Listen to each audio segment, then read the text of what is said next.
Ada yang mengatakan ini karangan aja kalau PKI itu yang terlibat dalam G30 PKI. Skenario banyak katanya.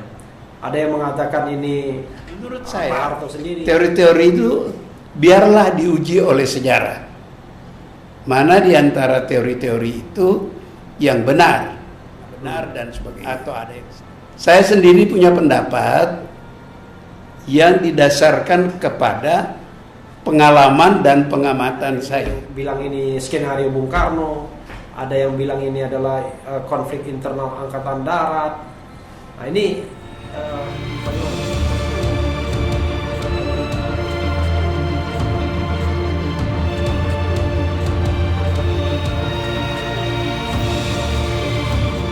Assalamualaikum warahmatullahi wabarakatuh, Sobat RH sekalian. Jumpa lagi kita di channel yang keren ini, Keren Cadas. Kali ini kita akan interview sosok yang sangat fenomenal, hidup dalam 3 zaman, zaman Orde Lama, Orde Baru, dan Orde Reformasi. Dan beliau sangat paham betul mengenai isu yang akan kita bahas ini, komunisme dan PKI, dan juga tentu saja isu tentang politik militer di Indonesia. Beliau adalah Profesor Dr. Salim Said. Apa kabar, Prof? Baik. Begini ya, Prof. Ini Sobat RH sekalian, ini ada, jadi agak susah juga menghubungi Prof. Salim Said ini. Akhirnya kita bertemu di sini, tidak di tempat saya, tidak di Prof. Salim Said, dan tidak juga di Zoom meeting ya. Kalau di Zoom nanti takutnya up and down koneksinya. Prof, kita ngomong tentang PKI, Prof ya? Boleh. Nah, tentang PKI. Dan harus frankly speaking, Prof, ada yang mengatakan ini karangan aja kalau PKI itu yang terlibat dalam G30 PKI. Skenario banyak katanya. Ada yang mengatakan ini Pak Harto sendiri yang bikin. Ada yang bilang ini skenario Bung Karno. Ada yang bilang ini adalah konflik internal Angkatan Darat. Nah ini ya bagaimana? Macam-macam memang. Ya. Misalnya saya tahun 70 di Amsterdam itu mewawancarai Profesor Wertheim. Wertheim ini ahli Indonesia. Wertheim. Iya. Sosiolog. Iya. Dia itu berpendapat terkenal dengan teorinya missing link. Missing link itu ada sesuatu yang terputus. Ya, kayak teori Darwin ya, kalau di dalam biologi itu, missing link gitu. Ya, rantai terputus. Jadi dan dia mengatakan Soeharto itu terlibat. Oke. Itu satu teori. Nah, kalau Anda sebut Cornell paper, itu teori yang dia pakai. Gestapo terjadi karena ada pemberontakan perwira muda kepada perwira senior mereka. Yeah. Oke. Apalagi ada teori apa lagi? Ada teori CIA. Oh, itu peranan CIA. Entah apa lagi teori-teori lain. Tentu saja yang sangat dominan di Indonesia adalah keterlibatan PKI. Gitu. Dan sebagainya. Teori-teori itu biarlah diuji oleh sejarah. Mana di antara teori-teori itu yang benar atau ada yang setengah benar dan sebagainya. Saya sendiri punya pendapat yang didasarkan kepada pengalaman dan pengamatan saya. Sebelum Gestapo itu sudah bekerja sebagai wartawan Harian Angkatan Bersenjata. Harian Angkatan Bersenjata. Ya, itu punya Kemhan. Sekarang udah nggak ada lagi. Nggak ada lagi. Kenapa ada koran Angkatan Bersenjata? Itu karena koran-koran yang tidak disukai oleh PKI, tidak disukai oleh Soekarno itu diberedel, ditutup, berangus, oke. Jadi termasuk koran Masumi Abadi gitu ya. Oh, itu lebih dulu sudah dihabisi. Oke. Jadi tentara berpikir harus ada koran lain. Ada 2 koran yang dipunyai tentara waktu itu atau associated dengan tentara. yaitu Berita Yuda Yuda ya. dan Angkatan Bersenjata. Berita Yuda itu 80-an awal masih ada itu. Ya. Ya. Lah Berita Yuda itu punya Angkatan Darat. Oke. Sedangkan Angkatan Bersenjata ini punya Hankam. Oke. Waktu itu kepalanya di Hankam itu kan masih Jenderal Nasution. Oke. Pemimpin koran itu Brigadir Jenderal Sugandi. Jadi saya anak buah langsung Sugandi. Oke. Nah, Sugandi itu punya kebiasaan seminggu sekali mengadakan briefing politik kepada kita-kita yang bekerja di kalangan Angkatan Bersenjata, koran Angkatan Bersenjata. Jadi perkembangan itu dia ceritakan kepada kita. Nggak tahu apakah itu polisi umum atau itu lebih banyak inisiatif pribadi Pak Gandhi. Jadi kita ngikuti perkembangan. Dan kebetulan secara pribadi saya dekat dengan beliau. Jadi kami berdua suka ngobrol, tukar-menukar info. Nah, sebagian cerita Sugandi itu kan sudah disiarkan. Sugandi itu Min Sugandi itu Iya, itu suami dan ibu Min Sugandi, almarhumah. Sudah dua-duanya sudah almarhum. Anak mereka, anak menantu mereka itu Letnan Jenderal Suyono Kasum Abri. Suyono ya. Sudah pensiun. Kasum lama ya. Jadi saya mengikuti perkembangan baik dari briefing Pak Gandhi, percakapan dengan Pak Gandhi. Soal-soal Soekarno itu saya banyak dengar dari Pak Gandhi. Dan juga saya waktu itu bagian dari jaringan yang kalau nama kerennya bisa disebut jaringan bawah tanah. Tapi sebenarnya yang kita kerjakan tukar-menukar info saja. Jadi grup kami itu suka berkumpul di rumah almarhum Wiratmo Sukito. Orang tokoh politik tuh Wiratmo Sukito. Iya, dia filosof, intelektual terkemuka pada zaman itu. Dia ini kan orang Katolik, kemudian kawin masuk Islam. Nah, sebagai orang Katolik, dia dekat dengan Pater Beek. Saya selalu dengar cerita tentang Pater Beek, kegiatannya dari Wiratmo.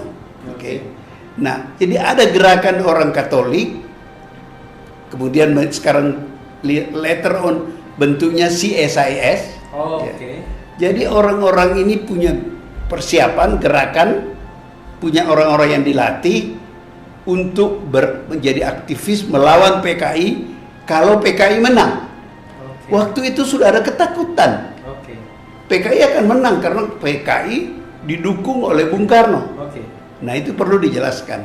Bung Karno itu bukan komunis, tapi mendukung PKI. Mendukung PKI karena meyakini konsep Nasakom. Nah, karena ada konsep Nasakom. Jadi saya secara bergurau, mungkin tadi saya tulis menjawab pertanyaan di WA saya, Bung Karno itu tidak cinta siapa-siapa. Juga tidak istri-istrinya yang dia tulisi masing-masing dapat surat romantis itu. Bung Karno itu hanya cinta dirinya sendiri dan gagasannya.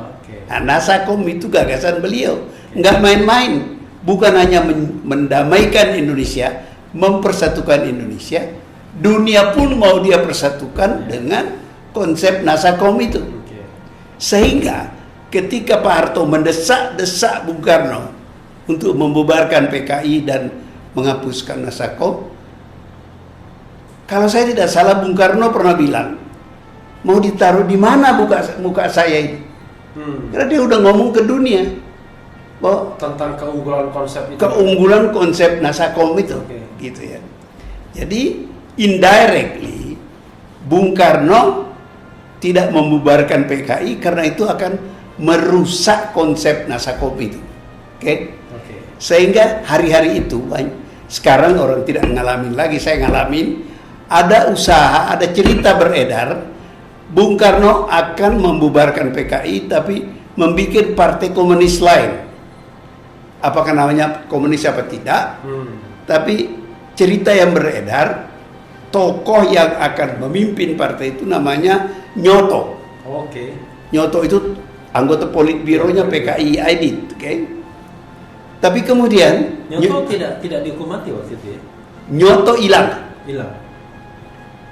katanya ya, saya kan dekat dengan lingkungan keamanan waktu itu.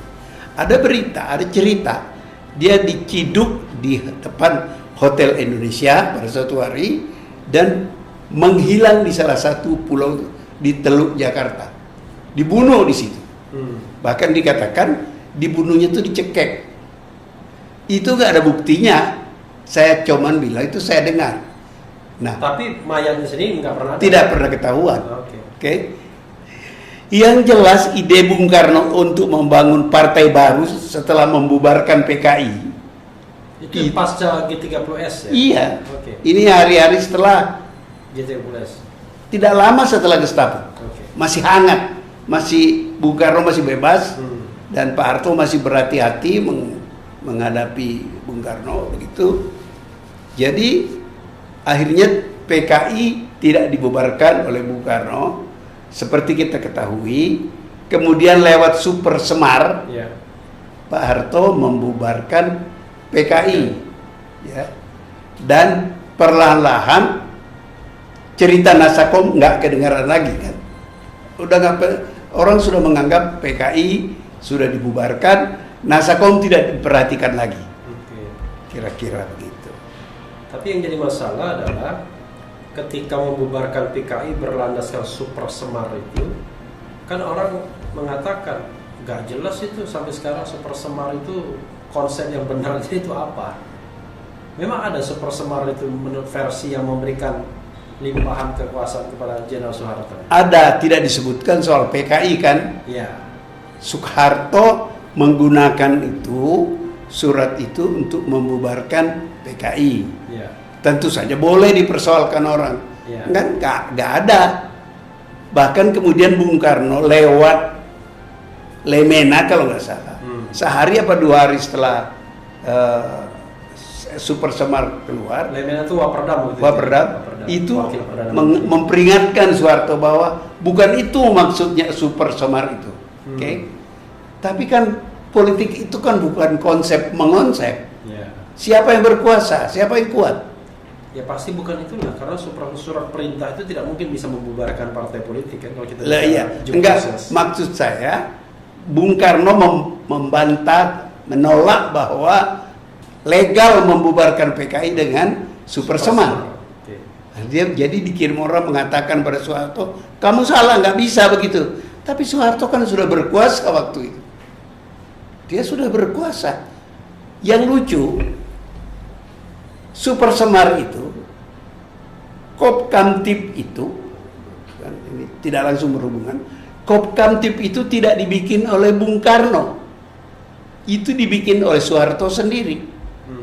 Karena alasan Soeharto ada di buku saya ada, ketika ketemu Pak Harto di tanggal 3 Oktober di Istana Bogor, itu Pak Harto mengangkat Soeharto tanpa surat pengangkatan, mengurus ketertiban, keamanan, pemulihan keamanan, ketertiban apa begitu.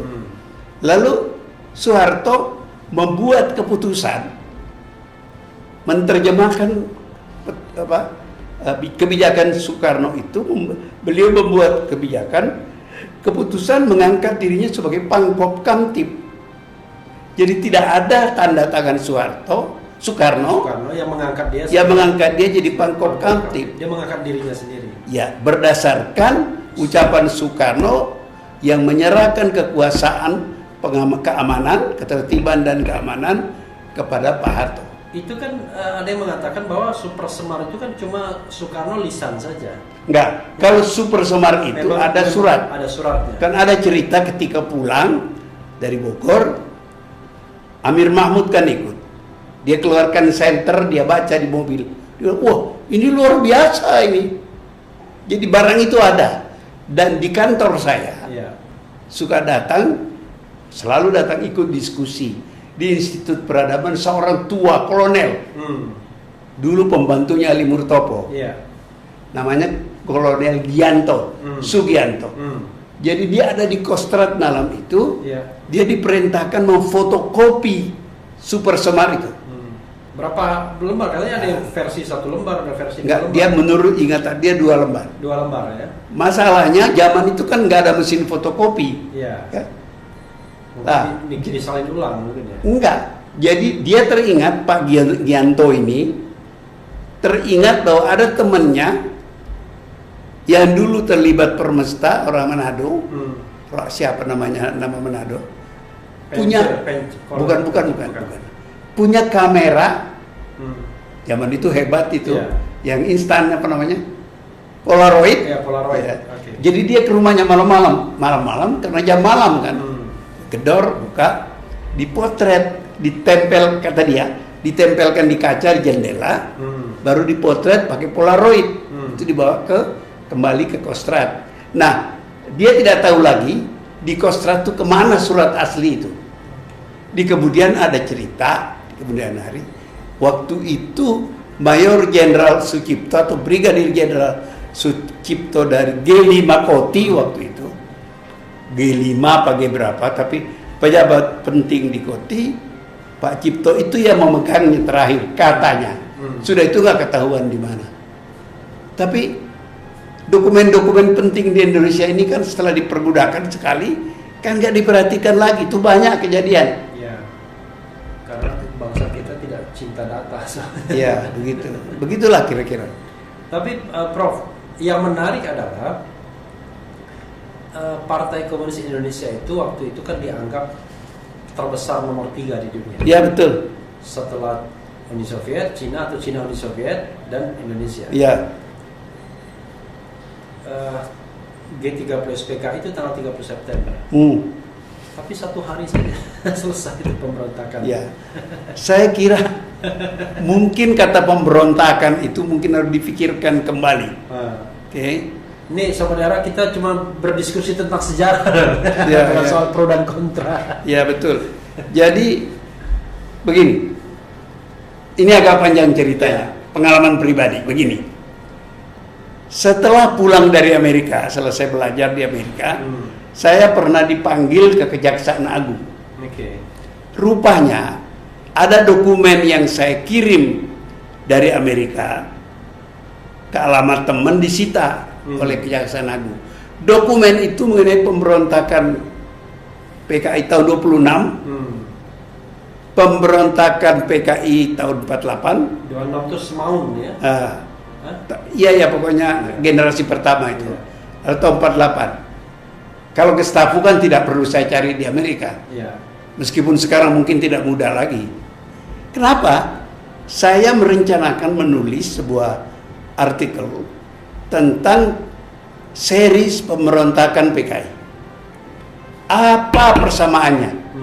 Persamaannya adalah baik tahun 26 maupun 48 juga 65 itu kalau terminologi komunis itu namanya putsch, pengambilan kekuasaan, bukan pemberontakan. Begitu. Jadi maka mudah dimengerti kalau orang-orang ada yang mengatakan nggak mungkin itu PKI berontak. Oh tidak, PKI itu kan partai besar. Mana nggak ada apa-apa. Kalau mau berontak kan gampang. Kalau mau berontak kan dipersiapkan. Kalau dipersiapkan kan berontak. Ada kekuatan. Memang tidak ada. Karena ini bukan rencana pemberontakan menurut saya. Tapi ini putsch. Pimpinannya saja. Nah, itu kalau Anda baca di buku saya kutip keterangan seorang sarjana Cina yang belajar di Cornell, bukunya sudah terbit disertasinya di Jakarta, se-Indonesia. Tapi ketika saya mengutip itu keterangan dia yang dia tulis di jurnal. Apa itu? Percakapan terakhir Aidit dan Mao di Beijing. Percakapan itu direkam, disimpan dengan baik di arsip Kementerian Luar Negeri Tiongkok, dan mahasiswa Amerika ini yang mahasiswa Cina yang sekolah di Amerika ini menemukan dokumen itu. Nah, dokumen itu tidak bicara mengenai pemberontakan, cuman berbicara mengenai menghabisi orang-orang yang kemudian diperkenalkan sebagai Dewan Jenderal, okay? Para pemimpin angkatan darat saja, gitu. Jadi PKI tidak siap untuk pemberontakan secara komunis, massal, karena diserahkan aja, bereskan aja jenderal-jenderal angkatan darat itu. Nah, menarik kemudian juga, ini agak panjang bercabang-cabang ceritanya. Seorang peneliti sejarah Indonesia menemukan jenderal-jenderal yang terbunuh 1 Oktober pagi itu, Gestapo itu, ternyata semua jenderal yang aktif memberantas PKI, melawan PKI di Madiun. Menarik kan? Menariknya apa? Dendam. Sebab kata dendam ini bolak-balik muncul dalam perjalanan politik Indonesia. Menarik kan? Menariknya apa? Dendam. Sebab kata dendam ini bolak-balik muncul dalam perjalanan politik Indonesia. Soalnya begini, Prof. Salim, kan pada waktu itu Pak Harto pangkatnya Major Jenderal. Yang kena itu walaupun jenderal, ada juga yang cuma brigjen. Dan posisinya tidak lebih strategis dari Pak Harto. Yang waktu itu Pangkostrat ya. Kenapa Pak Harto nggak diincar, sementara yang lain diincar gitu, yang bahkan pangkatnya atau posisinya lebih strategis? Begini, ini kalau tidak tahu sejarahnya juga orang susah mengerti. Begini, Soeharto itu di buku saya juga ada, hubungannya dengan Yani tidak bagus. Kenapa? Sama-sama dari Jawa Tengah. Ya itulah yang mau saya katakan. Cerita ini bermula di Jawa Tengah ketika Soeharto Pangdam di Ponorogo. Salah seorang anak buahnya, komandan resimen atau apa, namanya Yani. Ketika Yani diangkat oleh Bung Karno menjadi Kasat, Men Pangat, Kasat, Menteri Panglima Angkatan Darat Kasat, Soeharto nggak seneng. Karena anak buah dia jadinya. Iya, dia merasa dia yang lebih pantas. Hubungannya dingin dengan Angkatan Darat. Di buku saya mengenai Gestapo itu ada cerita pengakuan Jenderal Saidiman. Saidiman waktu itu kolonel di MBAD. Nah, itu dia di MBAD. Jadi dia tahu betul sikap dingin Soeharto kepada MBAD. Ini sebelum Gestapo. Oke. Artinya Soeharto bukan bagian dari klik Yani yang oleh PKI dianggap sebagai Dewan Jenderal. Ngerti nggak? Dan juga Kostrad waktu itu kan barang baru. Bukan kayak Kostrad sekarang. Sekarang punya berapa divisi, dulu nggak ada. Jadi seandainya terjadi perang waktu itu, Kostradnya itu, pasukan Kostrad itu ada di batalion-batalion. Yermark ada di Siliwangi, Kujang, ada di Diponegoro, ada di Brawijaya. Jadi tidak langsung di bawah Soeharto. Jadi tidak bisa dengan cepat dia gerakkan apa begitu. Jadi bukan termasuk jenderal yang dianggap dipandang waktu itu mungkin ya? Ya kira-kira itu organisasi Kostrad itu tadinya kan Caduat, Cadangan Umum Angkatan Darat, yang tugasnya adalah kalau di Amerika namanya Army, First Army, Second Army, Third Army. Jadi sudah diberi tugas-tugas, misalnya ketika perang di Eropa itu, perang dunia kedua, itu kan ada army, ada yang dipimpin oleh Eisenhower, ada yang dipimpin oleh Patton, ada yang dipimpin oleh Omar Bradley. Jadi ketika para pemimpin politik yang merencanakan menyerang Hitler, yang mereka rundingkan siapa yang memimpin pasukan, dipilih Eisenhower, karena Amerika menyumbang paling banyak tentara untuk menyerang Jerman, gitu. Tapi tadinya itu komandan army saja. Nah, Indonesia itu mau bikin itu, ini gagasannya Jenderal Nasution mau bikin itu, tapi belum berkembang, terjadi Gestapo. Nah, di kemudian hari gagasan itu berkembang sehingga Kostrad sekarang mempunyai sejumlah divisi. Nah, mestinya memang begitu. Nah, orang-orang ini panglima ini, divisi-divisi itu directly under Panglima Kostrad. Jadi kalau Panglima Kostrad perlu tentara, dia nggak perlu minta ke Kodam. Dia punya pasukan di mana-mana. Ada di Cilodong, ada yang di Solo kalau nggak salah, ada yang di Malang, gitu. Ada divisi-divisi di situ, begitu. Jadi ini ada hubungannya dengan tuduhan orang bahwa Soeharto itu tahu Gestapo dan dia tidak mencegah.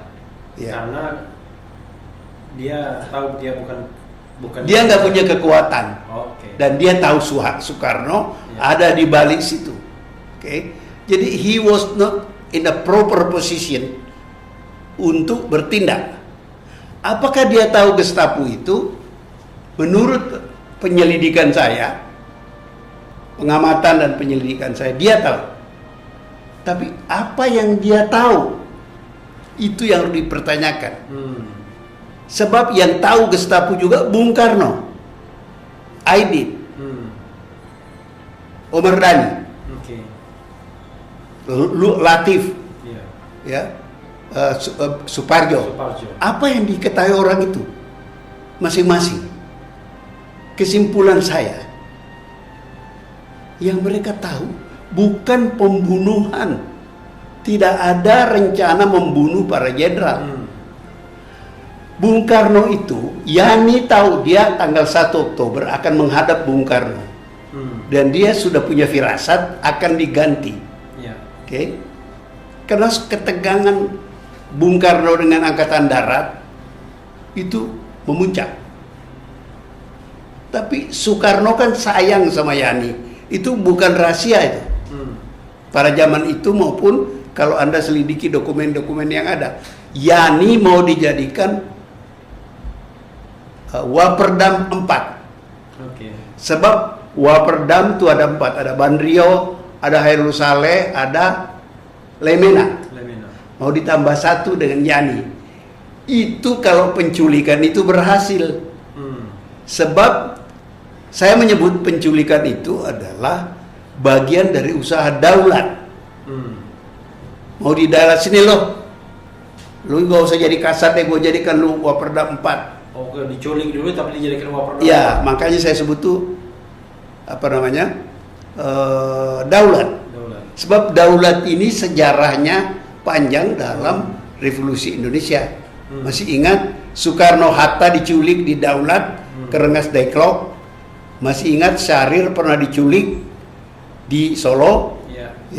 Masih ingat Dr. Mawardi diculik di Solo, hilang, meninggal. Yang lain nggak meninggal. Bung Karno sehat walafiat, Syahrir sehat walafiat, ada beberapa nama lain lagi. Tapi culik itu dalam bentuk daulat, dalam bentuk culik itu banyak sekali dalam sejarah Indonesia zaman revolusi. Jadi nampaknya Bung Karno bekerja dalam pola itu. Nah, yang menjadi soal adalah, lah kok terbunuh? Dan on the spot lagi terbunuhnya. Jadi pertanyaan terpenting kalau kita bicara Gestapo, sebenarnya siapa yang membunuh jenderal itu? Aidit siapa yang menyuruhnya? Aidit tidak mungkin menyuruh membunuh. Karena dia tahu kalau jenderal-jenderal itu terbunuh, tentara ngamuk, PKI gak bisa lawan kan? Soekarno juga tidak, Omar Dhani juga tidak. Omar Dhani itu bukan komunis. Omar Dhani itu cuman pengagum Bung Karno. Dia itu terpukau terhadap Bung Karno. Bukan soal ideologi. Begitu. Nanti ada hubungannya dengan soal ideologi, tapi soal kegantengan. Juga ada faktor. Omar Dhani kan juga gagah orangnya. Bung Karno suka orang gagah kan. Tapi ada faktor lain juga. Omar Dhani itu kan baru 10 tahun disumpah jadi prajurit, sudah menjadi KSAU menggantikan Surya Dharma. Itu tidak diterima oleh orang Angkatan Udara, tentu tidak berontak, cuma nggak seneng. Oke, karena itu dia Bergantung kepada Soekarno. Kebetulan Soekarno itu senang kepada Omar Dhani, dan Omar Dhani perlu gantungan, bukan ideologi. Yang banyak keliru sekarang ini kan orang-orang Angkatan Udara yang mengatakan kok PKI, kok Angkatan Udara dituduh PKI. Omar Dhani tidak dituduh PKI, dia Soekarnois. Begitu. Ya, Prof. Salim Said, ya. Sebenarnya kan tidak tegas tuh Prof. Salim Said. Sebenarnya ini Gestapo ini siapa mastermind-nya? Itu sampai sekarang juga tidak jelas. Tidak jelas. Siapa sebenarnya? Begini, lebih penting lagi itu pertanyaan, siapa yang membunuh jenderal-jenderal itu? Siapa yang menyuruh membunuh ya? Siapa yang memutuskan, memerintahkan bunuh jenderal-jenderal itu? Apa ada atau tidak, sebenarnya tidak ada perintah? Ada kemungkinan, saya tulis juga di buku saya, bahwa yang melakukan pembunuhan itu adalah tentara-tentara yang di zaman revolusi itu kader komunis.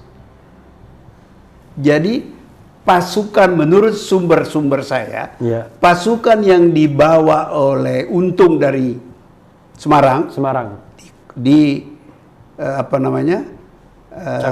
Cakrabirawa itu di zaman revolusi adalah orang-orang Laskar Minyak, komunis. Apakah itu? Ya, bisa juga kejadian perintahnya tidak jelas. Hidup atau mati. Ya, jadi orang prajurit itu, ya kalau tidak bisa ditangkap baik-baik, sikat aja. Kira-kira itu. Jadi ada sejumlah penjelasan, ya, yang bisa dipakai untuk menduga siapa sebenarnya yang merintahkan pembunuhan itu.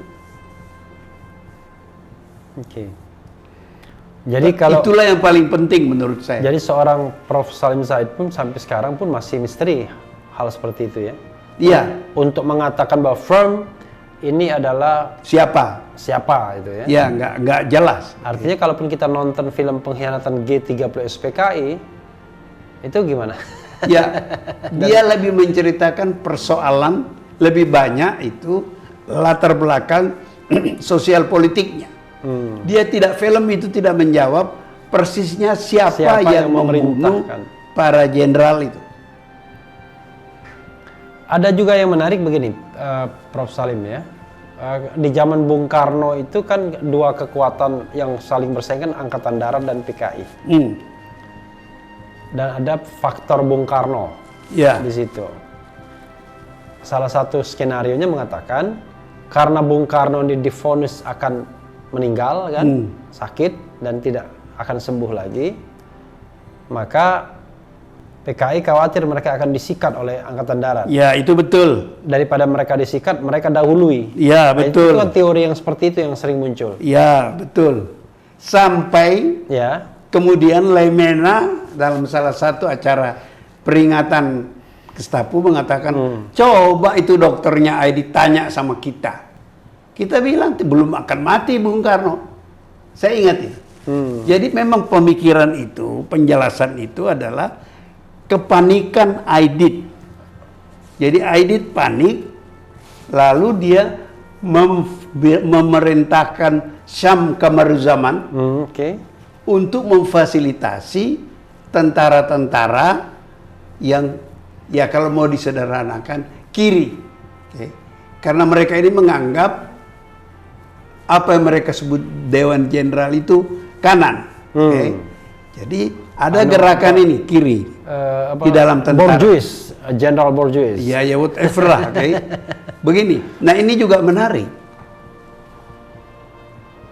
Ada gerakan kiri di dalam tentara.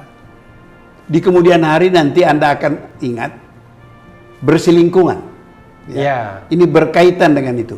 Apa ceritanya? Bermula pada peristiwa Madiun. belum selesai peristiwa Madiun, Belanda menyerang Jogja. Pak Dirman mengajak bersemua, tidak peduli kiri apa kanan, perang melawan Belanda. Pendudukan Belanda yang menyerbu Jogja. Ya. Ada perintah tertulis Pak Dirman. Ya. Dan saya dapat di arsip Belanda. Pak Nas, Jenderal Nasution, tanya saya, "You dapat dari mana dokumen ini?" Saya bilang, ini kan dari dokumen Belanda. Tapi yang penting adalah akibatnya, orang-orang tentara yang terlibat Madiun tidak lagi diseleksi masuk TNI setelah tahun 50-an. Oke. Mereka ada di dalam TNI. Karena itu Pak Harto kan pernah bilang, untung itu binaan Alimin. Pak Harto tahu karena Pak Harto komandan Resimen Solo. Salah satu anak buahnya namanya Untung. Yeah. Dan itu bukan rahasia. Untung itu, ini zaman revolusi, tidak terlarang. Dia berhubungan dan dibina oleh Alimin, tokoh senior PKI. Okay. Dan banyak lagi cerita siapa binaan siapa. Nah, orang-orang ini masuk di Angkatan Darat. Okay. Nah, orang-orang ini menduduki banyak posisi penting. Jadi menurut saya, orang-orang inilah yang memfasilitasi Syam Kamaruzaman, Bono, terus ada berapa orang yang melakukan pembinaan kepada PKI di dalam tentara. Oke, nah, ini yang dipakai.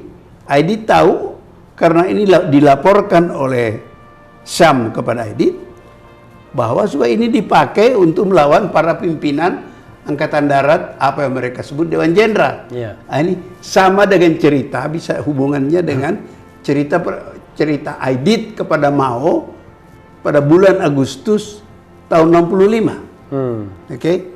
Jadi ada itu.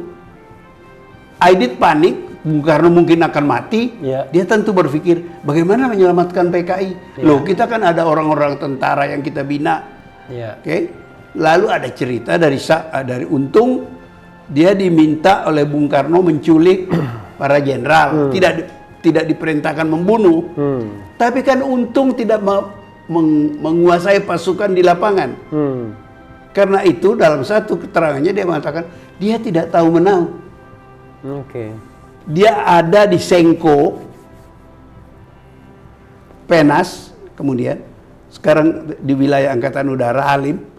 Waktu itu dia nggak ikut di lapangan.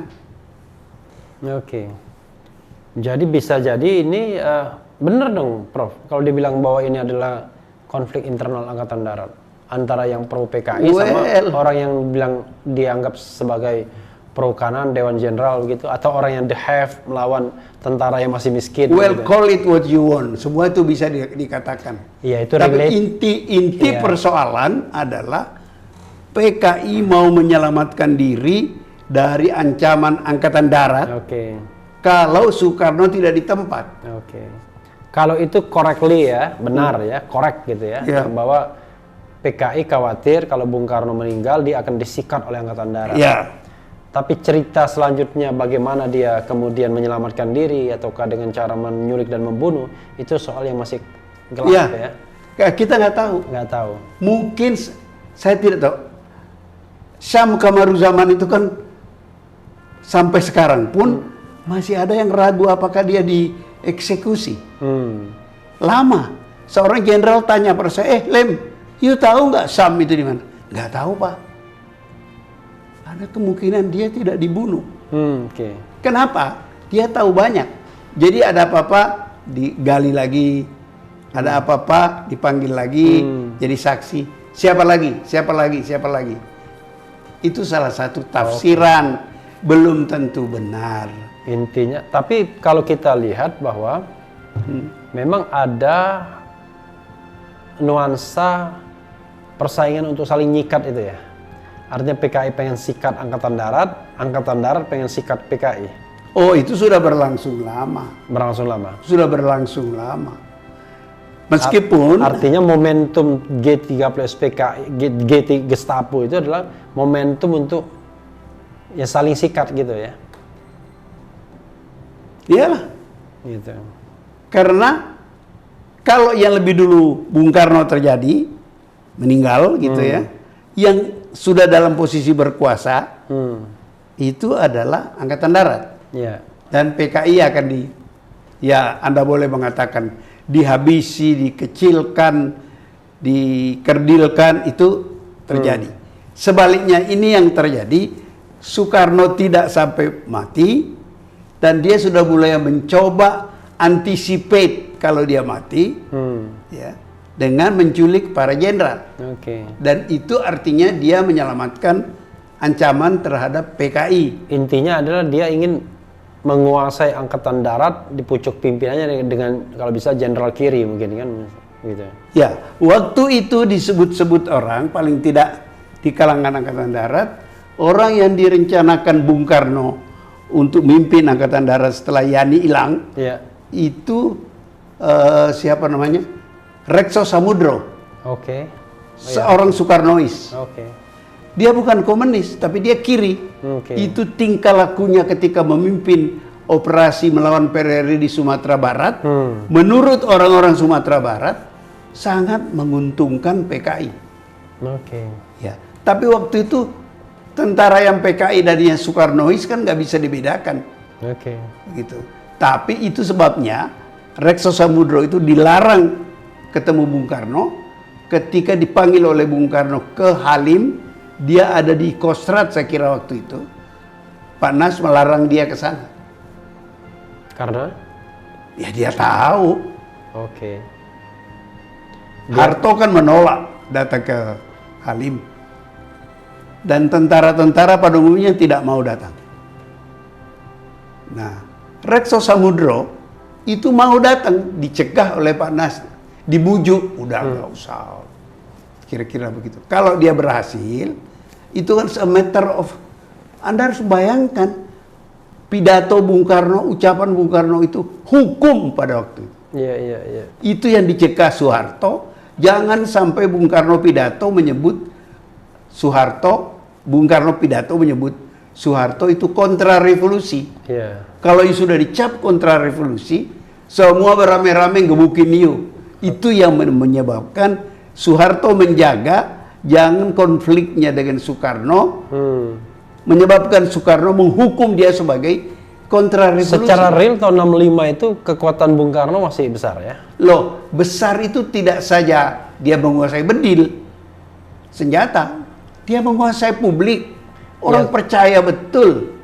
Soeharto 98 mungkin juga masih besar kalau dia mau adu kekuatan. Iya, tapi beda ya konteksnya. Sudah lain, konteksnya sudah lain. Tentara-tentara sudah berani terhadap Soeharto. Salah satunya yang paling berani adalah Jenderal Sumitro, Pangkop Kamtib dulu. Gitu. Nah, sekarang kita bicara konteks zaman sekarang. Kalau kita bicara konteks zaman sekarang, maka yang lagi rame ini namanya GN, Gatot Nurmantio. Jadi Gatot Nurmantio itu ngotot sekali mengatakan bahwa komunisme gaya baru itu sedang bangkit. Jadi komunisme bangkit dengan gaya baru. Nah, saya ingin memulai dulu dari pernyataan itu, Prof. Salim. Ya, begini. Pendapat Prof. Salim bagaimana? Ya, itu kan tergantung tafsiran orang. Apakah kebangkitan itu ditafsirkan dari pernyataan Dr. Ripka Ciptaning? Ya, saya bangga sebagai anak PKI dan mengakui dua hal penting. Dia mengakui dia pejabat penting di PDIP di Bandung, Jawa Barat, dan mengakui bahwa banyak anak PKI yang ada di PDIP. Dia tidak mengancam apa-apa. Jadi ancaman itu. Dan PDIP adalah the ruling party, partai pemenang. Nanti kita bisa menghubungkan dengan Jokowi. Jadi Ripka Ciptaning itu tidak mengancam apa-apa.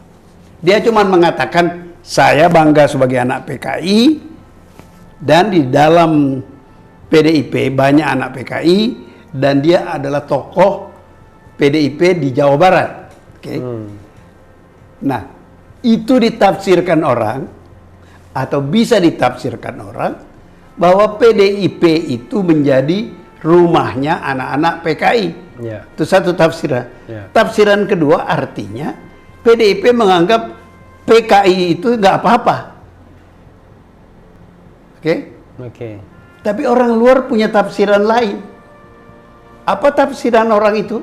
PKI ada di dalam kekuasaan. Dan kalau mempelajari sejarah, menjelang Gestapo, yang mana sudah Nasakom, Ya.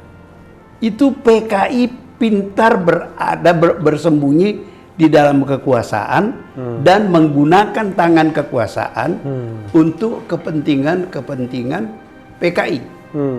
Saya ingat betul tahun 64 manifest kebudayaan Manikebu kata PKI Ya. itu dibubarkan dan sumber-sumber kami waktu itu teman-teman itu konsep pembubaran dari Nyoto. Nyoto itu dekat sekali pada Bung Karno. Nyoto ini adalah seorang intelektual dan Bung Karno kan suka orang cerdas. Ya. Dan Bung Karno melihat suka bikin pidato Bung Karno juga. ya, dia penulis pidato Bung Karno. Ya. Dan Bung Karno melihat bahwa Nyoto itu perlahan-lahan menjauh dari Aidit, dari PKI.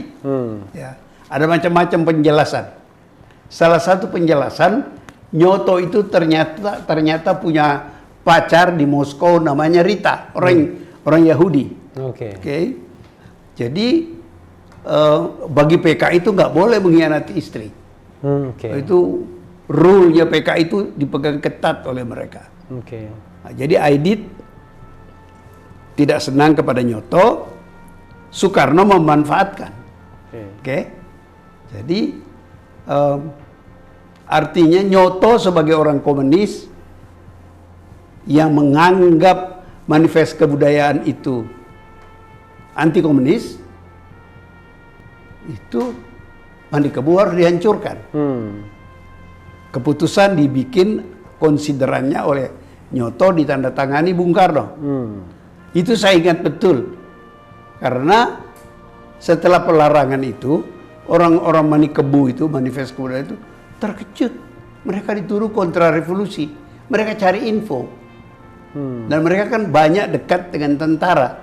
Sebab tentara kan membantu orang-orang yang tidak komunis, melawan komunis. Oke? Mereka dapat informasi itu.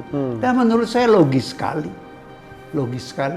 Nah, itu adalah model bagaimana orang komunis di dalam kekuasaan menggunakan tangan-tangan kekuasaan untuk kepentingan interest PKI, komunis gitu. Dan itu pada era sekarang justified apa yang dicurigain. Begini, kan kita tidak punya belum punya bukti begitu. Tapi kan orang punya ingatan. Artinya ada track record. Ada track record. Ada lagi harus ditambahkan. Setelah Gestapo, Orde Baru itu mendapat dukungan mahasiswa. Saya masih ingat saya aktivis waktu itu dan mendorong-dorong, lama-lama capek lihat Pak Harto sabar menghadapi Bung Karno. Perlahan-lahan, step by step. Nah, orang-orang tokoh-tokoh mahasiswa ini harus dipelajari sejarahnya. Mereka itu adalah kebanyakan anak-anak Masyumi, anak-anak PSI, dan orang-orang Katolik yang sangat anti komunis. Mereka menggunakan hubungan itu.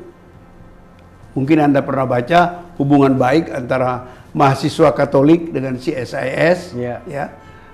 Dan di tempat-tempat lain anak-anak Masyumi itu PSI banyak. Mereka banyak berhubungan, memberi info, memberi counsel, dorongan, mau bertindak gitu. Nah, kalau PKI dapat kesempatan yang sama, berada di dalam pemerintahan, apakah mereka bodoh tidak melakukan itu? Ya kan? Jadi orang-orang yang punya ingatan masa lalu curiga, ketakutan bahwa PKI, anak-anak PKI itu bisa menggunakan kesempatan itu. Tapi ini tidak berarti, ini harus saya tekankan, Ya. PKI akan bangkit kembali. Nah, itu sebabnya saya dari awal berkoar-koar saya di TV. Komunisme itu sudah bangkrut. Oke. Itu kan organisasi gerakan internasional. Kalau di Uni Soviet saja, mereka berkuasa 70 tahun, bubar. Cina berubah dengan satu ucapan Deng Xiaoping yang terkenal. Yang penting bukan kulit kucing berkulit Kucing putih atau hitam. yang penting bisa nangkep tikus. Itu kan sudah meninggalkan ideologi komunis. Iya. Nah, kenapa di Cina tidak dibubarkan Partai Komunis? Karena orang Cina ini pinter, belajar dari Uni Soviet. Karena dibubarkan Partai Komunis di Uni Soviet, Rusia tidak punya alat mengontrol masyarakat. Jadi terjadi pergolakan terus kan. Iya. Di Cina tidak. Partai Komunis Cina itu ada. Dan itu adalah aparat dari kekuasaan mengontrol rakyat. Sebenarnya Cina. bukan ideologinya lagi ya. Bukan ideologi. Karena memang kalau kita ke Cina itu tidak seperti tahun awal-awal 80-an awal atau 90-an awal yang terasa sekali hawa hawa komunisnya. Kalau sekarang kan relatif lebih bebas. Bukan relatif, sangat bebas. Sangat bebas. Orang bolak-balik berbisnis, bisnis trip dan lain sebagainya. Kalau Anda ke Tiongkok, Lalu masyarakatnya juga keluar negeri dan lain sebagainya bebas saja. Anda tahu nggak? Anggur merah, Prancis terkenal. Ya. Terbanyak terjual di Beijing. Pemilik mobil Rolls Royce, mobil termerah mewah di dunia, itu kebanyakan di Beijing. Di Beijing. Nggak ada masalah lagi. Ada orang kaya seperti Jack Ma. Iya, dengan bahasa Inggris yang lancar. Dengan kekayaan yang juga. Ya. Jadi dari segi itu, Cina bukan lagi dari Cina. Ya. Jangan ancaman komunis yang dilihat. Tapi ancaman Cinanya, ancaman otoritarianisme Cina. Saya lebih melihat ancaman dari penguasaan ekonomi Cina. Ya. Sebab dengan duit, you bisa macam-macam. Dengan komunis, you mau apa? Ya. Lebih banyak pengaruh dari kekuatan yang bersumber dari kekayaan. Artinya mereka mempertahankan Partai Komunis Cina itu karena sebagai alat untuk mengontrol masyarakat agar bisnis tidak terganggu. Ya. Sebab itu barang kan sudah lama Partai Komunis itu. Ya. Eman-eman kata orang Jawa, kalau dibubarkan, dipakai aja. Nah, dan dipakai masih efektif ternyata. Ya. Uni Soviet tidak berpikir itu, tidak pakai eman-eman, dibubarkan aja. Jadi sekarang mereka nggak kuasa. Ada Partai Komunis di Uni Soviet, di Rusia. Di Rusia tuh ada. Tapi nggak laku. Nggak laku. Ya. Sama dengan pengalaman saya di Ceko. Kan Ceko kan Ya. tadinya komunis. Cekoslowakia dulu. Sekarang kan tidak komunis Ya. lagi. Anggota NATO. Ya. Pasar bersama Eropa. Saya ketemu ketua Partai Komunis ada di parlemen di Ceko. Saya datang. Saya bilang, "Iya ketua partai." "Iya, masih banyak anggotanya enggak?" "Ya orang tua," dia bilang. Anak muda nggak tertarik. Itu adalah gambaran dari kemerosotan citra komunis. Oke, jadi apa yang dikatakan Gatot Nurmantio itu sisi mananya yang harus kita aware, kita pahami, kita khawatirkan? Saya kan mengatakan komunisme sebagai ideologi itu sudah mati. Ya. Tapi ada fakta sosiologis bahwa keturunan mereka masih ada. Ya. Dan dalam sejarah perkembangan Indonesia itu banyak korban orang-orang komunis yang dibantai setelah kegagalan Gestapo. Artinya yang dikhawatirkan balas dendam. Iya. Politik balas dendam. Iya, tapi kata itu tidak dipakai oleh siapa? Nurmantio. Nurmantio. Iya. Kalau saya tafsiran saya adalah itu. Kalau mereka berpengaruh di kekuasaan dan dia mengidentifikasi orang-orang atau kelompok yang menyebabkan teraniayanya bapak mereka, mereka kan akan pakai tangan kekuasaan. Logika saja. Oke. Oke. Nah, itu yang harus ditekan. Lah, kemudian pula yang jadi harus diperhatikan orang, saya tidak tahu apakah Nurmantio, dia mestinya lebih tahu dari saya. Iya. Fenomena bahwa Jokowi itu adalah seseorang yang jadi presiden karena dukungan utamanya datang dari Megawati. Iya. Oke. Kemudian yang lain-lain ramai-ramai mendukung dia. Sekarang terulang lagi kan. PDIP mendukung anaknya jadi wali kota Solo, Iya. mungkin wali kota Medan, lalu semua ikut-ikut ramai di situ. Tapi bukan Jokowi sendiri. He is not that powerful. Oke. Okay? Nah, because he is not that powerful, maka dia gampang dipengaruhi oleh kekuatan-kekuatan yang ada di dalam PDIP. Oke. Nah. Yang mungkin juga ada ex anak PKI gitu ya. Bukan mungkin, sudah diakui oleh Oke. Ribka Ciptani. Iya. Dia pakai apa tidak pengaruh banyak anak-anak PKI itu pandai-pandai dia lah. Logikanya kan dia pakai. Kalau dia nggak pakai itu dia bodoh sendiri. Sebagai contoh Prof. Salim Zaid ya, misalnya kan terkesan pemerintahan Jokowi ini sangat alergi sama kanan, gerakan kanan. Maka muncullah idiom ya kan, radikalisme, macam-macam dan bahkan ejekan seperti kadrun dan lain sebagainya.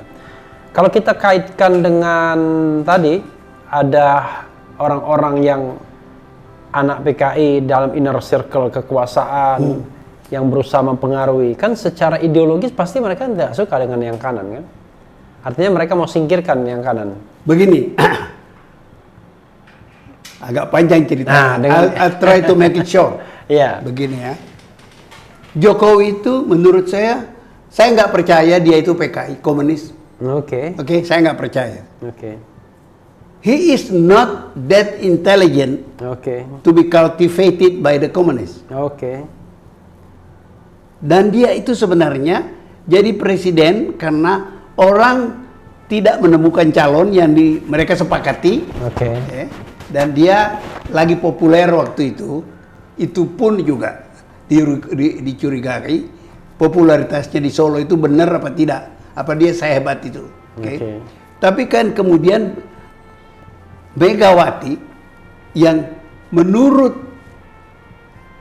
Sabam Sirait, itu di buku saya ada itu, dia nggak bisa melawan Prabowo. Waktu itu kan berhadapan Prabowo dengan Megawati. Jadi kata Sabam, sudahlah Mega, kau tidak laku lagi dijual. Itu persis kalimatnya Sabam Sirait. Sabam Sirait, iya. Tiba-tiba hilang. Itulah kalau Anda berusia 77 tahun. Dan yang mewawancarai belum tentu ingat semua juga. Banyak sekali. Jadi Sabam mendorong pilih aja lah Jokowi. Oke. Jokowi itu bukan kader partai. Jadi by accident dia jadi presiden. Ya dia senang aja, siapa sih yang nggak senang jadi presiden? Sudah wali kota, gubernur sebentar jadi presiden. Sebenarnya menurut saya dengan segala hormat, saya sangat hormat kepada keberanian Pak Jokowi. Dengan segala hormat saya mengatakan ada dua kemungkinan dia jadi presiden. Dia terima jadi presiden. Pertama, memang nggak ada calon waktu itu yang disepakati yang bisa mengalahkan Prabowo. Yang bisa mengalahkan Prabowo. Dan yang kedua, beliau terlalu berani. Besar kemungkinan beliau terlalu berani itu karena dia tidak tahu sejarah politik Indonesia. Terlalu berani dalam konteks apa, Prof? Ya dia terima jabatan itu. As if everything we can do. Artinya dia apa ya? Sedikit naif gitu ya. Ya, kata yang terbagus adalah naif, meskipun banyak orang nggak mau terima itu. Ini mau jadi presiden dalam pengertian yang seobjektif mungkin kan memang. Ya begitu. Jadi saya sayang kasihan kepada Pak Jokowi karena dia terlalu berani menerima jabatan itu. It's too difficult for him. Even was difficult for Soeharto. Soeharto kan digulingkan. Soekarno digulingkan. Gus Dur tidak bisa berbuat apa-apa. Agak lumayan kan SBY. Ya, bisa 10 tahun pasti. Jalan baik. Nah, tapi Amerika pun bisa kecelakaan mendapat presiden kayak Trump. Luar biasa. Saya sekolah dan tinggal di Amerika 10 tahun. Saya nggak bisa bayangkan Amerika. Prof. Salim ingin mengatakan bahwa sekarang ini Amerika sama Indonesia sedang kecelakaan gitu. Well, biarlah orang lain menyimpulkan itu. Saya cuma bilang. Saya sebenarnya dari tadi serius banget, Prof. Salim. Ya, saya cuma mau bilang bahwa beban yang dipikul Pak Jokowi itu berat sekali. Salah satu beban dia dituduh PKI. Oke. Dan alasan-alasan untuk menuduh dia itu ada. Tidak peduli itu relevan apa tidak. Begitu. Nah, misalnya kita tidak punya bukti jelas bapaknya itu PKI. Kalau ada, cobalah dibuka. Ada isu seperti itu ya? Ya. Jadi sobat daerah sekalian, itu isu itu berhembus kencang, tapi memang tidak pernah dibuktikan, tidak pernah diklarifikasi. Jadi kalau mau buktikan dan klarifikasi harus dua pihak kan, tapi tidak berjalan begitu saja sebagai isu.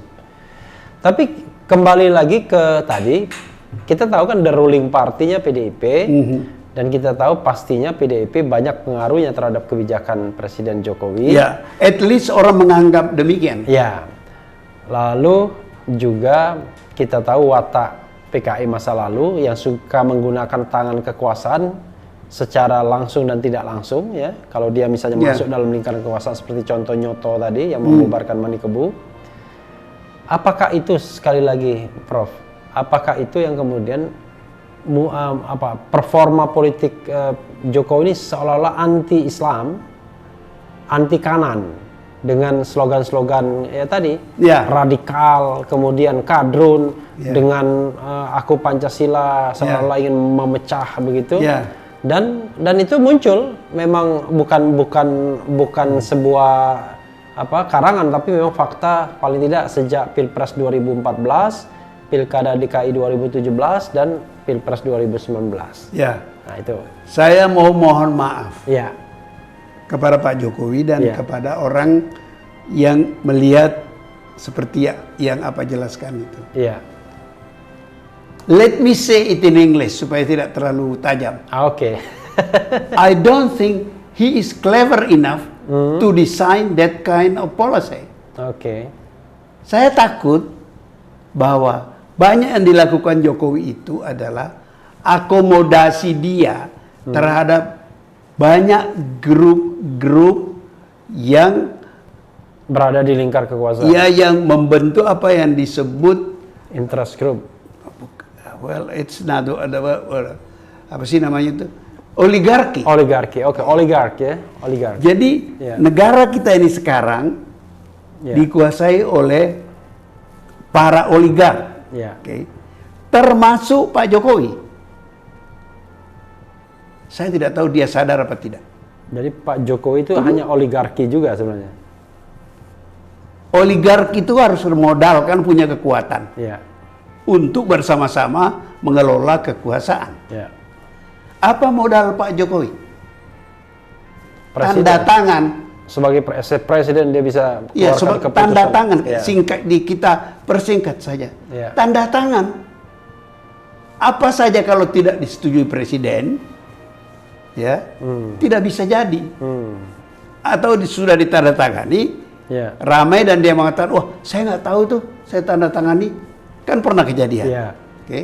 Itu. Jadi ini negeri beramai-ramai dikuasai oligarki, and you have to take and give among you.